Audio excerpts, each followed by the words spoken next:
이렇게 전도 나가다 보면요, 제가 한 가지 분명한 사실을 깨달은 게 있는데요. 이 사람은 하나님 말씀이 들어갈 때 살아나더라고요. 그 인간에게 가장 큰 축복은 사실은 창조주 하나님과 소통하고 있다는 사실이거든요. 하나님과 소통했을 때 인간에게 가장 축복됩니다.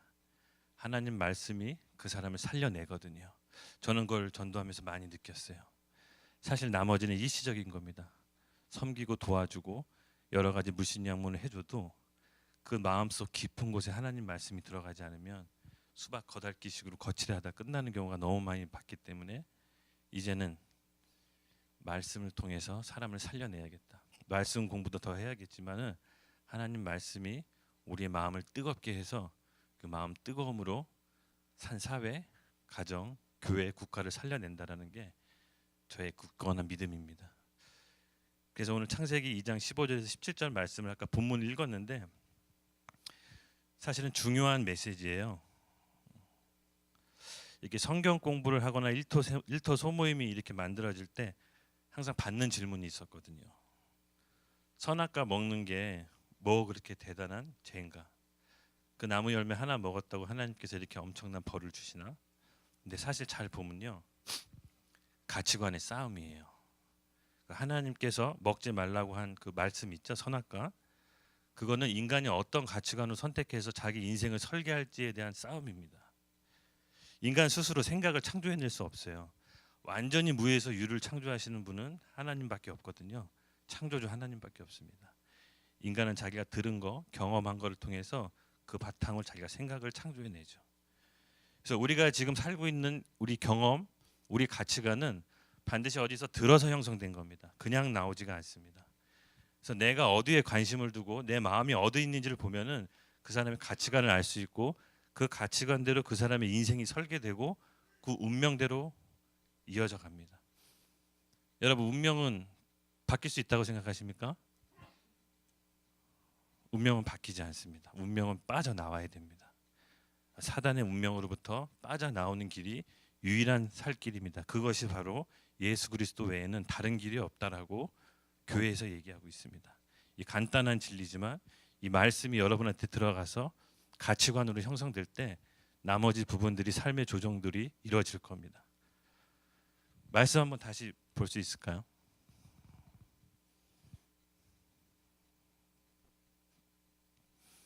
네. 이것이 최초의 인간 아담과 하에게 하나님이 주신 가치관이에요.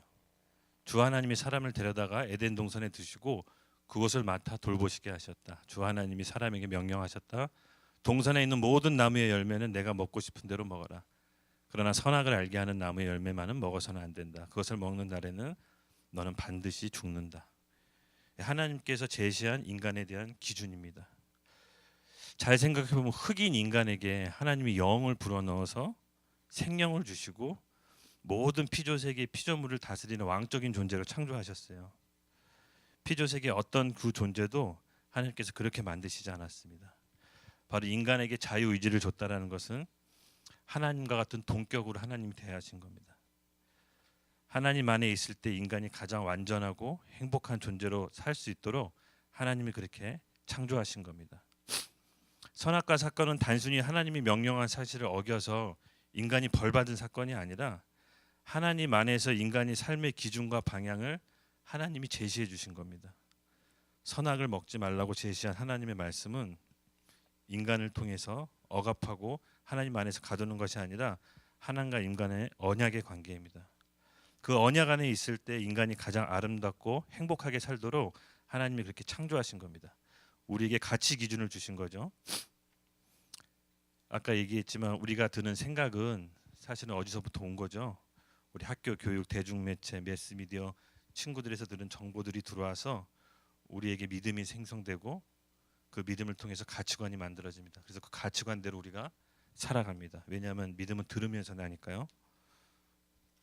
창세기 1, 2장은 하나님과 인간이 함께 있을 때 인간이 누리게 되는 축복을 얘기해 주고 있습니다. 이 절대 기준과 가치 안에 있을 때 인간의 에덴 동산에 있는 모든 것들을 다스리고 관리하며 에덴 동산의 축복들을 전 지구적으로 확산하는 게 인간의 목적이었습니다. 왕적인 존재였죠.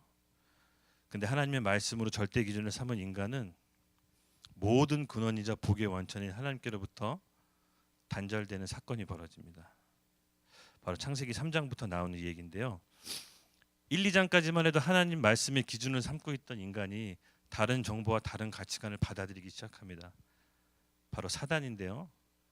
사단이 왜 사단이 됐냐면요. 자기가 하나님이 되고 싶어서 바로 하나님께 교만해서 반역을 일으켰죠. 원래는 루시엘이라고 천사장이었는데 하나님처럼 교만하게 돼서 하나님처럼 되려고 루시퍼가 바로 사단이 된 겁니다. 바로 인간이 가장 큰 죄는 뭐냐면요. 선악을 분별하는 걸 인간 스스로 하겠다라는 거거든요. 하나님의 절대 가치와 기준인 창조주만이 선악을 구별할 수 있는데 그것이 사단이 속이는 거죠. 그 네가 해라. 네가 하나님이 돼서 너가 선악을 판단해라. 네 인생은 네 거야. 왜 그걸 하나님한테 의지해? 너가 하나님처럼 될까 봐 하나님이 먹지 말라고 한 거라는 새로운 생각과 가치관이 들어와서 안타깝게도 인간이 그 가치관을 받아들여요. 그래서 먹지 말라는 선악과를 먹게 되죠. 그 순간 하나님과 분리돼서 전에 인간 세상에 없던 고통과 문제들이 계속 들어오기 시작합니다. 그게 성경에서 말하는 가치관의 싸움입니다. 선악과는 단순히 먹었다고 해서 하나님 명령을 어겨서 벌 받은 게 아니라 내 생각과 가치관을 어디다 둘 건지의 그 싸움이에요. 그거의 본질을 보셔야 돼요. 사단의 거짓 메시지가 인간에게 들어왔고 그 메시지를 받아들인 인간은 영적으로 죽고 사단의 노예가 돼서 운명 안에 갇혀 삽니다. 그 운명을 스스로 인간이 빠져나올 수 없기 때문에 우리에게 예수님이 필요한 거죠. 운명은 절대 바뀌지 않는다라고 제가 이제 군대 제대할 때 사주팔자를 본 적이 있어요. 저는 이제 대학을 다니지 않았었는데 군대 제대하고 너무 막막하더라고요. 뭐 해야 될지. 그래서 100일 제대하기 전에 휴가 나갈 때 거기 부대 앞에 사주팔자 아저씨한테 가서 사주팔자를 봤는데 저보다 한 달 먼저 제대하는 군대 고참하고 같이 갔어요. 근데 그 군대 고참한테 그 아저씨가 되게 험한 얘기를 하더라고. 너는 뭐 하면 안 되고 뭐 하면 안 되고 뭐 하면 안 되고 계속 그 얘기를 해서 군대 고참이 표정이 어두워지더라고요. 제가 위로해 줬어요. 이거 재미로 보는 건데 뭐 이렇게 심각하게 생각하냐. 나 봐달라고 나 그랬더니 저한테도 심각한 얘기 하더라고요. 30살 이전에 결혼하면 이혼하고 40살에 크게 사고 날 텐데 못해도 식물인간이고. 내가 너무 열받아서 군대 고참이 오히려 날 위로해 주더라고. 장난인데 왜 그러냐고. 아저씨한테 버럭 화냈어요. 아저씨 만약에 내가 그 나이 돼서 아무 일 없으면 아저씨 책임지라고. 아저씨 그 자리 여기 있으라고 그랬더니 자기가 있겠다고 이 사주는 안 바뀐대요. 그래서 너무 화가 나가지고 제대하기도 전에 암울해지더라고. 근데 잘 보세요. 그 아저씨가 했던 그 거짓 메시지가 내 가치관이 있어서 내가 거기 묶여 있는 데니까요. 그래서 진짜 바보같이 30살 전에 결혼 안 하려고 그렇게 될까 봐. 그게 내 생각이 들어온 거죠. 그게 바로 운명에 갇히게 되는 겁니다. 근데 그 운명을 빠져나올 수 있었던 거는 예수님을 믿은 지 29살 때 영혼이 주는 자유함을 느끼고 거기 나 운명에 빠져나왔다라는 걸 지금 알 수가 있었습니다. 근데 운명이 진짜 있더라고요. 죄와 사당의 법 성경에 나오죠. 그렇게 살면서 인간에게 전에 없던 문제들이 쭉쭉 들어오게 되는데 창세기 3장을 제가 한번 읽어 드릴게요.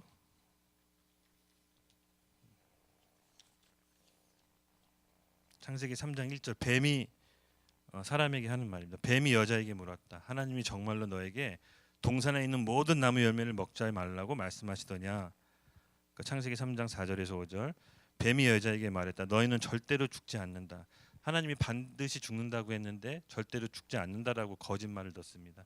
하나님 너희가 그 나무 열매를 먹어 너희 눈이 밝아져서 하나님처럼 되어서 선악을 알게 된 것을 아시고 그렇게 말씀하신 거다라고 다른 정보를 인간이 받아들입니다. 결국은 내가 하나님이 돼서 내가 선악을 판단하고 내 인생을 내게 살겠다고 하는 그 교만이 사실은 죄의 근본 원인입니다. 그 죄로 말미암아 인간 세상에 겪지 않아야 될 고통들이 계속 들어오게 되는 거죠. 사실 단순히 창세기 얘기가 아니라요. 우리가 사는 이 시대에 지금 벌어지고 있는 일입니다. 여러분 혹시 간통죄 아시죠? 간통죄가 뭔지 아시죠? 결혼한 부부가 서로에게 성실하지 않고 다른 사람과 그 정을 통하는 게 간통죄인데 2015년 2월 달에 우리나라 헌법재판소에서는 간통죄를 더 이상 죄가 아니라고 이제 판결했어요. 그래서 간통의 문제는 죄의 문제가 아니라 인간의 기본권의 문제로 접근해서 하나님 말씀의 절대 기준이 아니라 세상적인 사람의 가치 판단의 기준으로 바뀌어 버렸습니다. 이유는 이래요. 성에 관한 국민이 의식 변화로 성적 자기 결정권이 중시되는 이 시대에 따라 관통을 죄라 여기는 것은 헌법에서 보장한 행복 추구권의 침해로 여긴다. 바로 가치관이 바뀐 겁니다. 죄를 죄라고 여기지 않고 시대의 가치관의 변화에 흐르는 그 가치 판단의 기준으로 여겨서 더 이상 죄가 아닌 거죠. 여러분 그렇게 돼서 결과가 어떤지 지금 잘 모르시죠?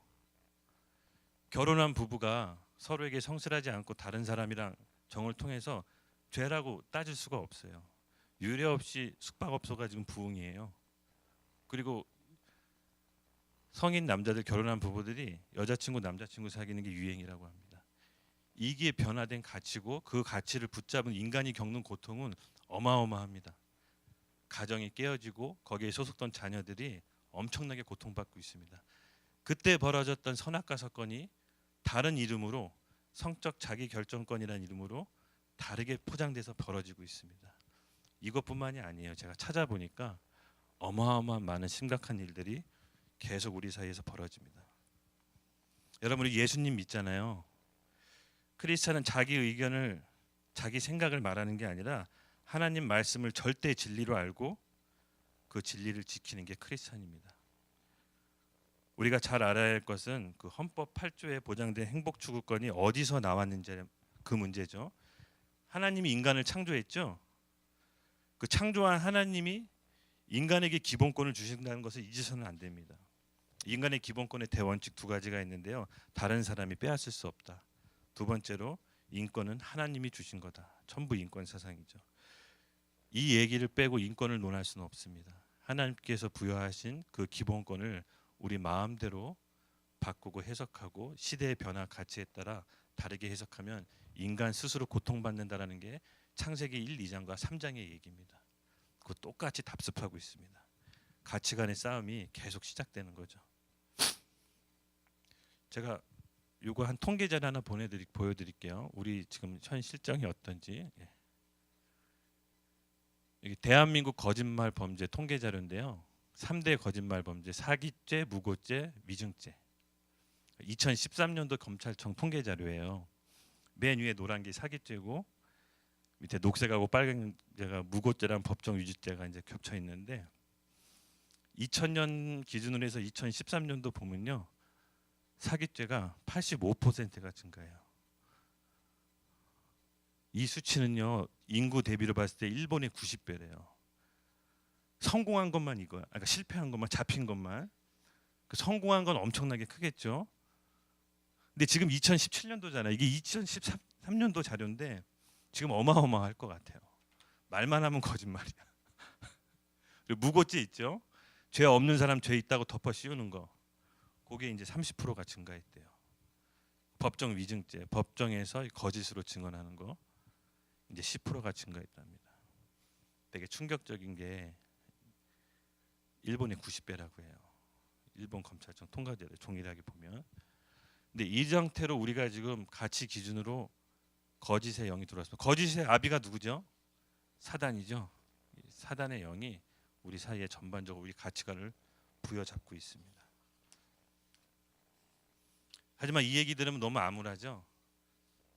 오늘 주제가 하나님께 쓰임 받는 자잖아요. 하나님께 쓰임 받는 방배 영등포교회 청년부. 아무리 어둡고 혼탁한 시기에도 하나님은 소수의 사람을 통해서 하나님이 새 일을 시작하는데요. 그 소수의 사람은 세상적 기준에 대단한 사람들이 아닙니다. 하나님은 하나님 기준으로 사람을 보시는데요. 이 세상적 기준에 그 사람에 대해서 서열을 나눠서 그 등수 안에 들어서 사람들을 판단하는 게 아니라 하나님은 하나님의 방법과 기준으로 사람을 택하시고 그 사람을 통해서 새 일을 시작하십니다. 우리 영등포 방배하나가 청년들이 그런 하나님께 쓰임 받는 자가 되면 좋겠다라는 마음이 불끈불끈 일어나요. 제가 간증을 하나 할게요.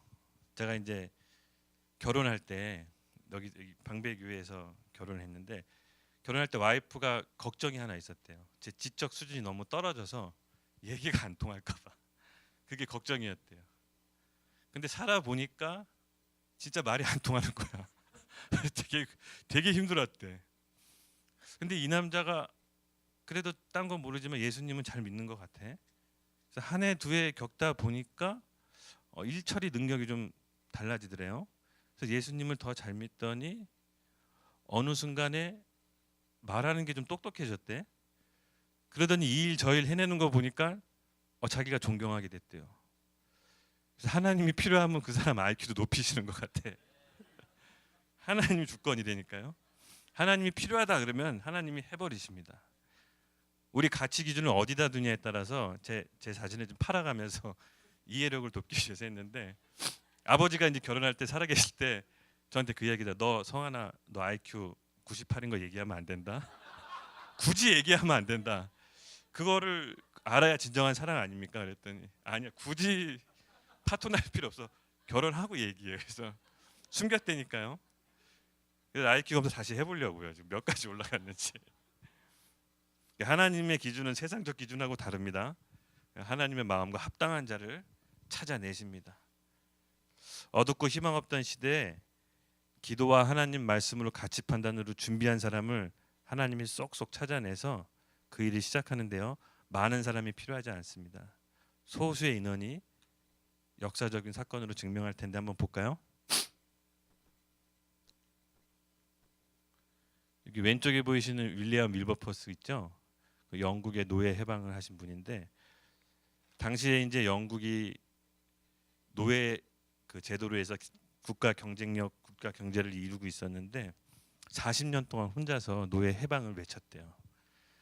국가 경제 대부분을 노예로 의해서 유지하고 있었던 영국 경제가 이 양반 혼자 영국 위에서 노예 해방을 외치며 하나님 앞에 인간은 누구나 평등하다라고 주장을 했었는데 결국은 이 양반이 40년 동안 외쳤던 것이 영국인들의 양심을 깨우고 노예를 해방시키는데 굉장히 많이 걱정을 했었어요. 영국인들이 보니까 노예가 해방되면은 우리의 경제력은 누가 지탱하나. 근데 굉장히 놀랍게요. 그 이후로 산업혁명이 일어나서 영국이 전 세계를 주름잡는 사건이 벌어집니다. 우리가 알고 있는 것처럼 하나님의 양심을 일깨운 사람이 세상을 바꿉니다.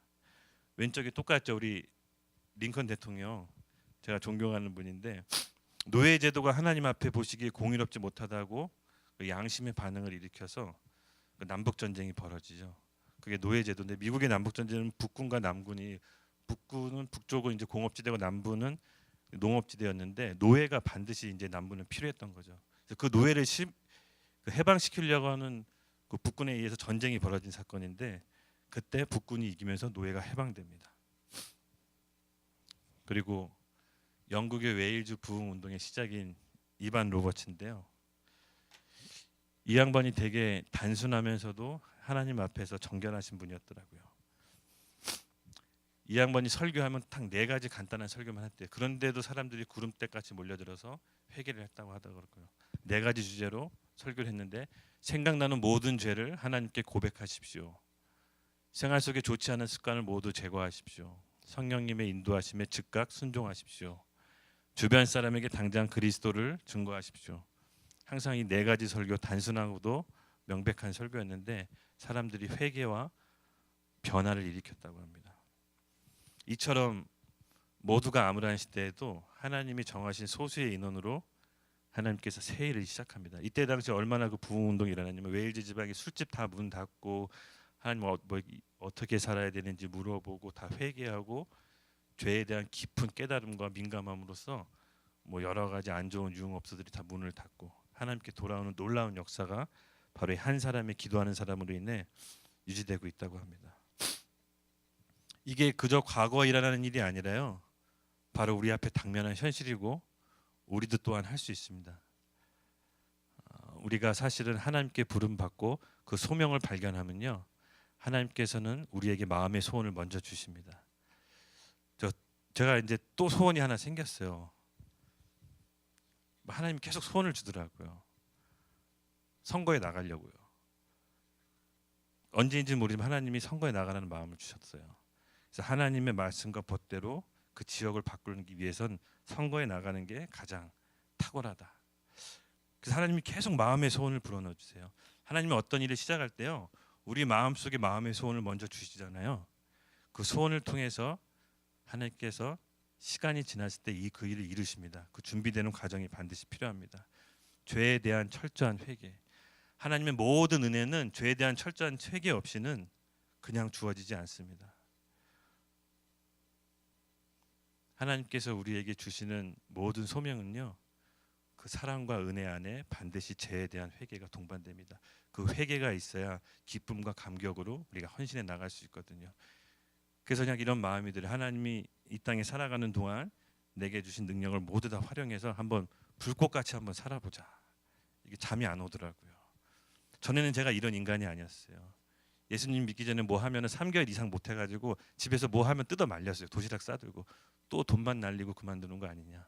왜 또 뭐 한다고 하냐. 쟤 좀 말려봐라 막 이러면서. 근데 하나님이 주신 소명과 예수님에 대한 비전을 발견하니까 딱 친구들하고 가족이 하는 얘기가 있더라고요. 굉장히 안정감 있어 보인다. 그 안정감은 어디서 왔니? 하나님이 주셨다고 했습니다. 굉장히 정서불안이었거든요. 말도 잘 못하고 말 이렇게 어눌해가지고 무슨 얘기만 하면 가정통신문에 선생님이 애가 말을 잘 못한다 이렇게 엄마가 보고 충격받고 담임 선생님 누구냐고 이렇게 쓰게 해서 그 정도로 약간 좀. 근데 감감히 생각해 보니까 저희 부모님이 이제 시장에서 오랫동안 일했잖아요. 제 마음속에 내가 조금 더 괜찮은 집안에서 괜찮은 교육을 받았으면 조금 잘 될 수 있지 않았을까. 이거 출발 동일선산이 좀 불공평하다 하나님. 이렇게 좀 마음속으로 생각한 적이 있었거든요. 꽤 오랜 시간. 근데 제가 이제 자라온 환경이 영등포 시장이에요. 별로 안 좋아요. 근데 예수님 믿고 딱 생각해 보니까 하나님이 한 번도 나를 포기하시거나 나를 그냥 놔주신 적이 없더라고요. 우리 영등포 시장에 보면은 그쪽에 좀 안 좋은 막 술집들이 있어요. 어린 나이에 제가 초등학교 1, 2학년 때 그게 술집들이 그게 이쁜 언니들이 왜 있는지 몰랐어요. 근데 저는 이렇게 탐구 생활 갖고 찾아가면 그 막 곱하기 이거 알려줬어요. 그 언니. 나중에 알았어요. 자라서 그 언니들이 어떤 언니들인지. 근데 예수님 믿고 보니까 하나님이 내가 떨어질까봐 학습 능력이 떨어질까봐 그 언니를 동원해서 구구단까지 알려줬구나라고 생각하니까 눈물이 나더라고. 주님은 날 버리시지 않았다라고. 그러니까 한순간 한순간 날 보호하시지 않은 적이 없더라고요. 근데 그게 클릭이 됐어요. 그래서 내가 주어진 환경, 내가 지금 몸담고 있는 거 크게 중요하지 않다. 그런 것들은 장애물이 될 수 없다. 변명이 될 수 없다. 하나님 안에서 내가 어떤 마인드로 태도를 유지하느냐가 중요하다. 늦지 않았습니다. 너무 빠른 나이입니다. 우리 영등포교회와 방배교회 함께 갑시다.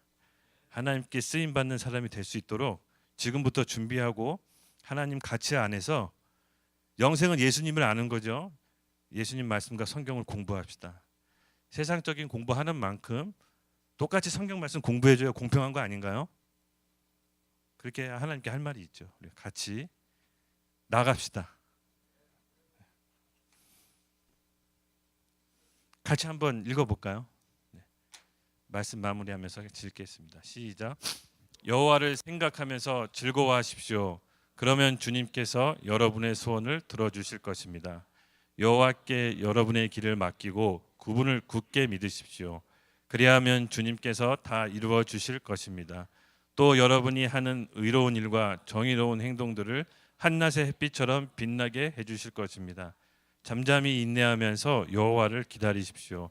악한 자들이 잘 산다고 해서 속상해하거나 그들이 악한 계획들이 이루어진다고 해서 좌절하지 마십시오. 아멘. 7절이 가장 마음에 드네요. 네. 어떻게 이제 내려가면 되나요? 다음 어떻게? 기도하겠습니다. 지금